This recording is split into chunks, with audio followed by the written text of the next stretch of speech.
di sini harus bisa diatur bagaimana niatnya. Ya. Jangan pernah teman-teman targetnya dunia, karena akan pendek sekali. Ya. Tapi kalau maksudnya pendek sekali targetnya, ya. Tapi kalau diniatkan untuk akhirat maka akan sangat luar biasa, ya. Akan sangat panjang ya sesuatu yang kita lakukan ya, dalam arti kata dalam hal memasang target ya dan mengejar apa yang terbaik yang akan kita raih nanti di akhirat sana. Kita akan buka dengan hadis Aisyah radhiyallahu anha di mana beliau berkata bahwasanya Rasulullah sallallahu alaihi wasallam bersabda, "Man ahabba liqa Allahi ahabba Allahu liqa'ahu. Wa man kariha liqa Allahi kariha Allahu liqa'ahu." Barang siapa yang rindu, suka, ingin berjumpa dengan Allah, ya, maka Allah pun akan rindu berjumpa dengannya. Dan barang siapa yang membenci pertemuan dengan Allah, Allah pun akan membenci pertemuan dengannya. Ya, perhatikan di sini. Kemudian fakultu, ini jawaban nanti ya. Kalau anda mengatakan apa hubungannya hadis ini dengan bahasan kita, coba perhatikan. Fakultu kata Aisyah, maka aku berkata, ya Nabi Allah, wahai Nabinya Allah. Akarahiyatul mauti, fakulluna nakrahul maut. Faqala laysa kadhaliki.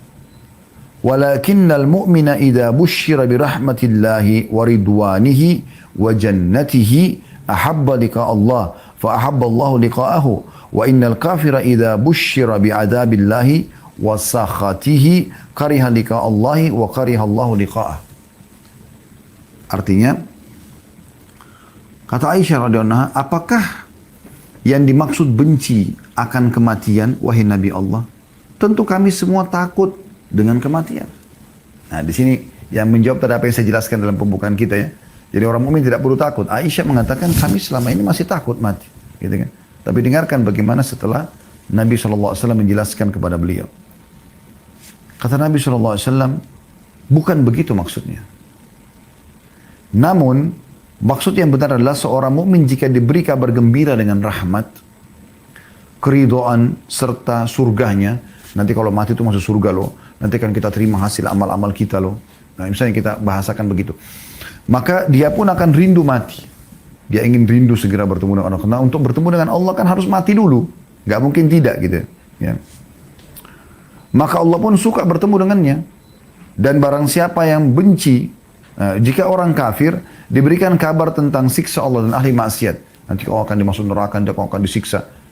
Maka dia pun benci untuk bertemu dengan Allah. Maka Allah pun benci bertemu dengannya. Hadis ini sahih riwayatkan Imam Muslim. Ulama cuma mengatakan ada dua jenis orang yang takut mati. Yang pertama takut yang tidak tercela. Yaitu takut sebagai sifat orang mukmin. Misalnya dia takut nanti kalau dia mati amalnya masih kurang. Contoh. Nah itu masih positif ya. Jadi bukan takut karena kematian tapi takut amalnya kurang. Itu sering dinukil dari para salafus saleh. Mereka memang khawatir jangan sampai mereka mati dalam kondisi ya, amalnya masih kurang.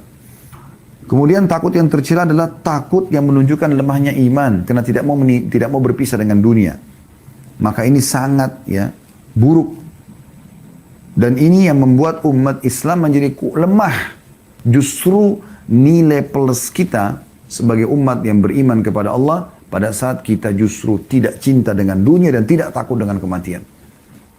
Perhatikan hadisnya, hadis yang masyhur ya. Hadis yang diriwayatkan oleh Abu Dawud dan Ahmad dan disahihkan oleh Syekh Albani. Melalui Thauban radhiyallahu anhu, qala Rasulullah sallallahu alaihi wasallam, bahwasanya Rasulullah SAW bersabda, yushiku al-umama an tada'a alaikum kama tada'a al-akalatu ila qas'atiha. Kata Nabi SAW, hampir saja para umat, maksudnya yang kafir, sesat, yang bermaksiat, mengurumuni kalian dari berbagai penjuru sebagaimana mereka berkumpul menghadapi makanan dalam piring. Jadi kalau ada makanan mau dihidangkan lalu dipanggil, ayo makan yuk. Maka mereka sama-sama saling ngeroyokin satu nampan itu kan.